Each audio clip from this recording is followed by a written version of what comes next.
Hello friends, in the series on the income tax cases, today we will discuss a very important case which is based on the concept of disposal of the stay of demand application of the assessee before the revenue authorities.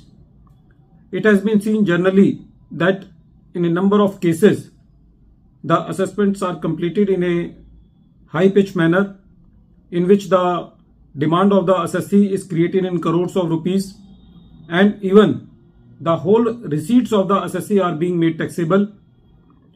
Whether in these type of cases the assessee can get a blanket stay of demand if the assessee can prove the financial hardship along with, or the assessee can prove a strong prima facie case raising a serious triable issue.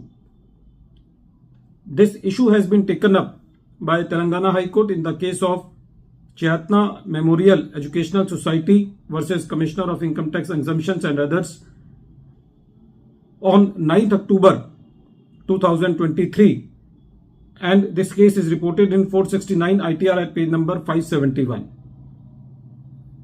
In the present case, for the assessment year 18-19, the whole gross receipts of the assessee near about 5 crore has been made taxable, due to which a huge demand of near about 2.5 crore has been created against the assessee.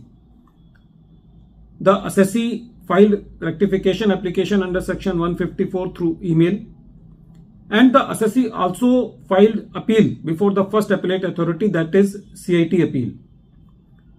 These both applications of the assessee, that is the rectification application under section 154 and the appeal of the assessee before the CIT appeal, has not been heard or has not been responded by the revenue since 2.5 years.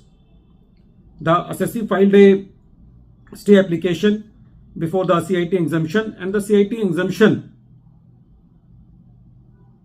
passed an order for that stay application by saying that the assessee has to deposit rupees 35 lakh out of a demand of rupees 2.5 crore, and then the stay will be granted up to the disposal of the appeal by the first appellate authority, that is the CIT appeal.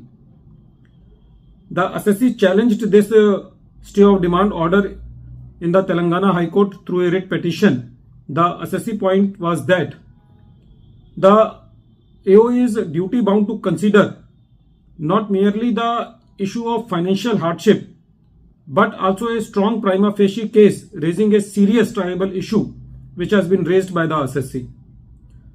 When this matter was heard by Telangana High Court, the court was of the opinion that the assessee was claiming exemption as a charitable institution both before the assessment and after the assessment. In both the years, and both the preceding and the succeeding years, the assessee was claiming the exemption as a charitable organization. The court said that in the present case, the whole receipts of the assessee has been made taxable.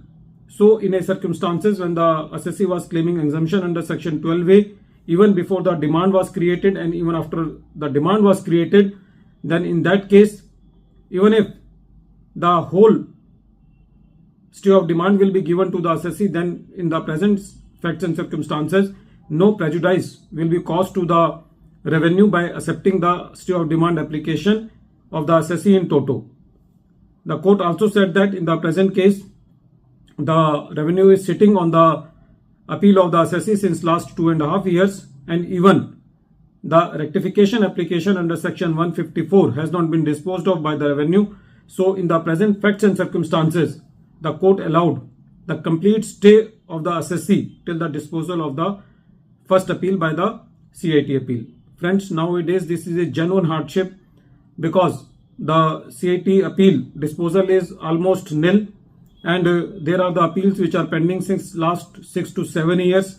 The assessee is getting the burden of interest under section 234B, and the interest is piling up. So the demand of the assessee is piling up. This is a serious issue which is to be well taken care of, because even at the assessment levels, the ex parte assessment orders are happening, and now the CIT appeals have been given the power to remand this matter back to the AO. So in that circumstances also, these matters will be again hanging over. So some concrete steps should be taken to clear up this pile up. In the present case, the whole stay was granted by Telangana High Court. At the end of this video, once again I am repeating the name of the case. The name of the case is Chaitna Memorial Educational Society versus Commissioner of Income Tax Exemptions, and this case is reported in 469 ITR at page number 571, and the date of the judgment is 9th October 2023. Thank you, friends.